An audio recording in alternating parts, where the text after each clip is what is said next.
All right, we are now joined by the pole sitter for tomorrow's Bennett 250 at Atlanta Motor Speedway and the driver of the number 2 Richard Childress Racing Chevrolet, Jesse Love. Jesse, you've never not won a pole here at Atlanta, and you led almost all the laps in last year's spring race. So with that said, how good do you feel about continuing your success from last week at Daytona?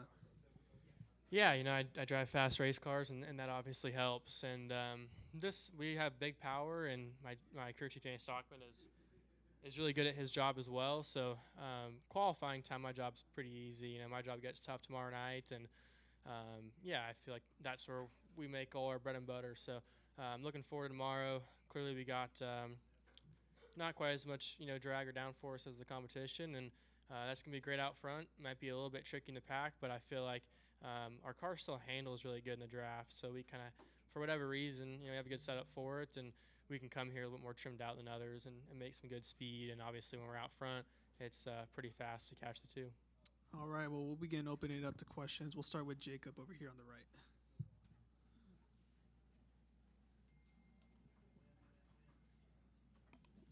We're making a habit of this, aren't we? Trying to. You've had so much success here so quickly and so consistently. What do you have to do to not get complacent, knowing that you have speed, but still knowing there's a lot you have to do to finish the job from last February and leave here with a trophy this time? Yeah, that's a perfect question, actually. Because it's hard sometimes to move past some of the success because everybody brings it up to you and you're grateful for that, right? And I'm in a really lucky position, and God's put me in front of good people to be able to be in the position for people to say good job. But at the same time, I try to come Monday after the pre-race or post-race meeting, move past it, and from Daytona that is, and start focusing on Atlanta. It's really simple, right? Like, these are races that RCR is really good at, and I have to capitalize on those. If I don't, then that's a missed opportunity when we're looking at the playoff picture, right? My goal is to be the regular season champion, and then kind of move forward from there in the playoffs and try to make it to Phoenix is the goal. And how you do that is obviously you succeed at all the races that you possibly can, and if you're good enough at the end of the day, then you're going to be there. And if it's not meant to be, then it's not in God's hand or God's will. But I feel like even our Rockingham test went really well. I call it like an intermediate, and every time that our teams had the chance to this year, we've been able to show up and show out, and that comes from the hard work that they're all putting into it. And we're all pretty young on my team. I think the oldest guy on our team is probably Pop Top, our truck driver, but he gets the younger humor. And because of that, we're all pretty good friends, and it's like going to the racetrack with your buddies. So I feel like that's made it more fun too, and I think because of that, we're all on the same wavelength when we're thinking about things and how to move forward. But to answer your question, Stockman gave me a really good piece of advice before I left Daytona.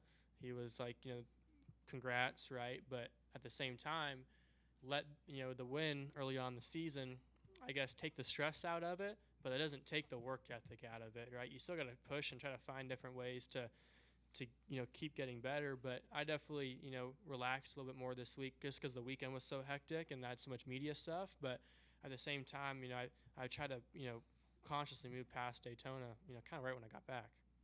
And you mentioned it, fast race cars help, but what is it about super speedway racing, about racing in the draft, that you've found that has made you so comfortable? Because you seem to enjoy it. It's really stressful, actually, Jacob. I show up to these places and I'm like, golly, like it's a stress ball. You're out there in the draft, and knock on wood, I haven't wrecked in a while, but that stuff hurts here and hurts anywhere. But and you're at a high risk of doing it here. But if you're gonna wreck, you're gonna wreck. But again, this is the stress kind of. You show up to these places, and when you leave, you're like, oh, I kind of dodged a bullet if you didn't wreck. So yeah, I think that Austin Hills helped me a ton, like early on in my career in the Xfinity Series. He was super helpful and helped me move the needle forward. And I kind of, like I said last week, I was a rookie last year, but I had this wealth of knowledge on super speedway racing because of him. And my spotter is really good at his job too. And, he's another younger guy, but actually, even though he has, kids and a family and he lives in Idaho, we still talk all the time. and I just enjoy listening to his voice on the radio, and we just get along off the racetrack, which helps us get along on the racetrack. And I think that all in all, we just have a good package for speedway racing. And obviously, when you're out front, you like doing it more. I don't like Martinsville because I don't run good at Martinsville. We're trying to change that, but that's kind of you're happy where you run good. We'll stay here to the right, and then we'll go to Chris and then Jerry. Yeah, this is Roy Akers, Skyview Sports. Last year when you were dominating that race and it came down to that overtime, I mean, how much trepidation did you have where you knew that the gas, you were getting ready to lose once you lost the fuel, it was over? Did you, what was going through your mind those last couple laps? I mean, I think you wanted the race to be over, but with the overtime carrying it over, did you think that you weren't really going to carry it through or what? Yeah, I was obviously a little sour at some of the Ford stopping on the racetrack and bringing out the caution, but at the same time, so I have this kind of thought process where I feel like, say I go run second. I ran second at Phoenix last year to Chandler, I think, who won the race, and I was kind of upset with myself because I feel like I let one go there. I feel like if I could redo it, I would win the race. And I was a little upset to run second. I finished, 38th or whatever here last year because we ran out of fuel, and I was, over the moon. I was excited. I was happy because we did all we could that day, and I did everything that I knew how to do to succeed on that day. And yeah, it didn't work out. It wasn't in God's plan, but that taught me a lot of lessons. That was what helped me win the race at Talladega, learning how to save fuel, and could even come into play this weekend, right? Even with the shorter stage on stage 3. But at the same, so that's kind of my thought process on why I wasn't, too upset last year. You're still gutted, You're still like, oh my gosh, like that would have been so cool that it happened, but it didn't. And I try not to, linger on those things when somebody cuts you off on the road. I try not to honk the horn or nothing. I kind of try to move past it, and that's intentional. So when I come to these races, and for lack of a better term, shitty things happen like it happened here last year. I can kind of move past it and, not, make myself look bad on TV if I'm, crying baby about it or something like that. So, and it taught me a lot of great lessons, and that was a fun time last year. I was, really excited.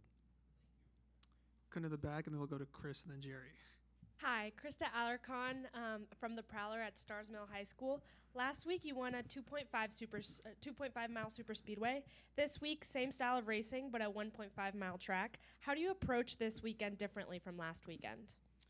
Yeah, so everybody's different, right? And some guys, probably link all the super speedways together, but even Talladega to Daytona, which are really similar, I actually move those two and put a line down the middle where when I'm looking at Talladega stuff, I don't look at any Daytona stuff because it'll give you bad habits. And the only way to study for this place is to look at previous races here. And so Daytona, it helps on the spotter side of things because me and my spotter, we talk about similar things. I'll say that here.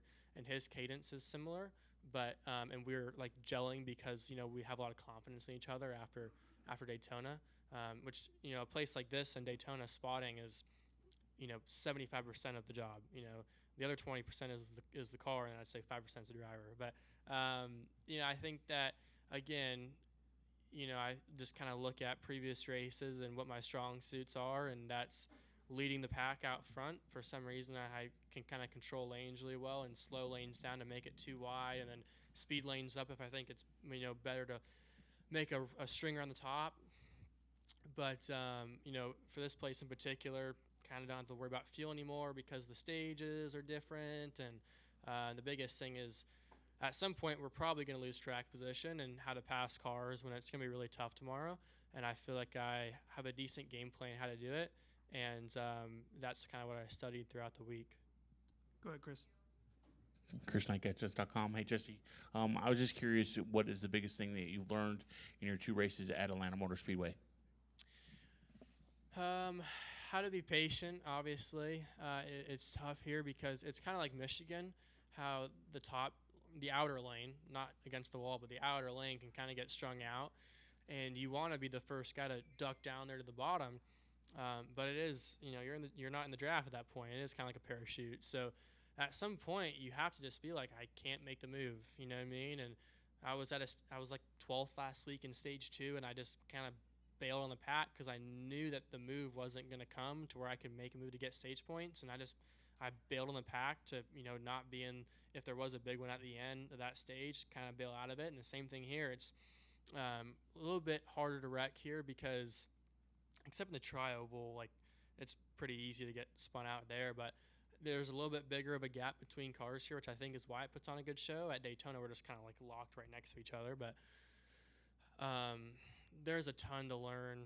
Obviously, this race, it's so hard to pass. So to learn how to pass here, you go and you look at all this film, and you find a place where somebody made a good high percentage move around somebody else. And Austin Hill made a few of those last year here, and he made some that also didn't work out for him, right? So I was able to see on his onboard kind of what worked and what didn't.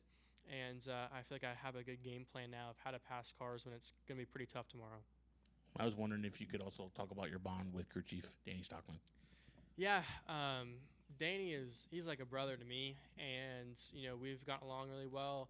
Sometimes people think we're too similar. We can, as calm as I sometimes look when I look at interviews of myself, I can get pretty wound tight, and Stockman's always wound tight. But he's incredible. He's probably the best crew chief I've ever had a chance to work with, and I've worked with a lot of really, really good crew chiefs. Really grateful for that. But Danny, it's just the commitment level he has it's just second to none. He doesn't have kids because we are his kids. Me, Chandler Smith, Nick Sanchez, the guys that have raced for him, right? And when you find that level of commitment in somebody, it's hard to find. But when you do, you want to latch onto those people. And the bonus side of that is we like to do the same things. We have the same humor. I like hanging out with Danny, and I look up to him, and I respect him. And, we're at a point where I don't really have anything to ever yell at him about, but, he can, absolutely, tear me a new one, and I don't get defensive over it. I listen to him because I love him and I appreciate him. So obviously when we come to these places, he has something figured out that nobody else does, and that shows up when we go qualify at these places. We'll go to Jerry, and then we'll close out over here. Jerry Jordan, kicking the tires.net. You talked about the draft at both tracks, Daytona and here a while ago. Is there a different feel from the driver's seat here in the draft, or a sweet spot for you in racing here at Atlanta? Yeah, the sweet spot's definitely out front, but it's all different. Daytona, my mindset's more of kind of like chess, where you don't make all the moves, and it's easier to put yourself out of the race with a bad move. And Talladega is kind of more like checkers, where you just kind of throw things at the wall and see what sticks, and make every move possible and try to lead every lap, and that place rewards that style for whatever reason for me. This place, I don't know. So one thing I'll say is that the spring race at Atlanta and the fall race at Atlanta are two completely different races. Like, it's not even close to the same race. We come here tomorrow night, I feel like it's a speedway race. When we come back in the fall, I feel like it's an intermediate race where we're just in the gas a lot. Like, it's completely different. The grip level is totally different because of the temperature, right? And when it's colder out, there's more air density, so you have a lot more downforce too. So all these things together make for totally different races. And for me, I just try to get out front and then control the lanes, and I have a good knack for that for whatever reason, and my spotter's really good at that too. And obviously passing cars is harder, so you kind of make up time on pit road and on lane choice on restarts. And you don't want to be the guy that makes all the moves here, because in the spring that can bite you. In the fall it might be a little bit better, but in the spring sometimes you kind of have to let the other people do that, and then you kind of just go one spot at a time to the front. Where it gets tricky is when you need stage points, and then you kind of got to let the cat loose and just see what works. And if it doesn't work, then you don't get stage points, but you weren't going to get any anyway. And on the off chance that it works, then you feel good about it. Wrap up out front. Hey, Jesse. NASCAR Wire Service, Israel Germán. I come all the way from Mexico City. I know your mindset is in the tomorrow's race. Congratulations for the pole position, by the way. What were you thinking when you first heard news about the race in Mexico City when it was announced? I know your focus tomorrow is on tomorrow's race, but what were your first thoughts when you knew that you guys in Xfinity were going to race in Mexico City in June? Yeah, so my mom is born and raised in Mexico City. My whole mom's side of the family is from Mexico City, and because of that, I believe, and I'll say I'm half Mexican, and I don't look Latino, right? But and I'm learning Spanish. In a few months next year, I'll be able to answer this question in Spanish. But it's pretty hard, and I'm the only non-Spanish speaker in my household. But like I said, it's really exciting to meet people on my mom's side of the family that I've never got to meet before, and to just spend time in Mexico City and meet my new family that I haven't met before, and see the ones I don't get to see very often. So it'll be really cool. There's a lot that goes into it because the elevation's super high, and that changes a lot. Like we were just talking about air density. But no, it's gonna be really cool. And just because I feel, like, I have a connection, to Mexico and Mexico City, where my mom's side of the family was raised, and that's be really cool for me. So I've actually never been to Mexico City. It's my first time, like I said, meeting some of my family members, and obviously it'd be really cool just to go to Victory Lane there, and Mexican heritage is obviously in my family on my mom's side, and because of that, my mom's super excited. So just looking forward to going there, and hopefully we can leave there with a win. I put a lot of effort into that race because I want to do well there in front of my friends and family, and that'd be really special for us. I don't want to spoil it, but you're going to love Mexico City. My last question: how do you envision it's going to be that particular weekend? Because you're going to be racing in a race circuit that has a lot of history, a lot of different categories, including NASCAR. Back in the day, the Nationwide Series was raced over there, IndyCar and Formula One. What's kind of the feeling that you think? How do you envision that weekend? Yeah, it's gonna be pretty cool. Obviously, when we go to not new markets because we've been there before, but I will say it's kind of a new market because we haven't been there in a long time, and that'll be really cool. Obviously, my Cup teammate Kyle Busch, he obviously has won there before, and that'll be pretty cool as well.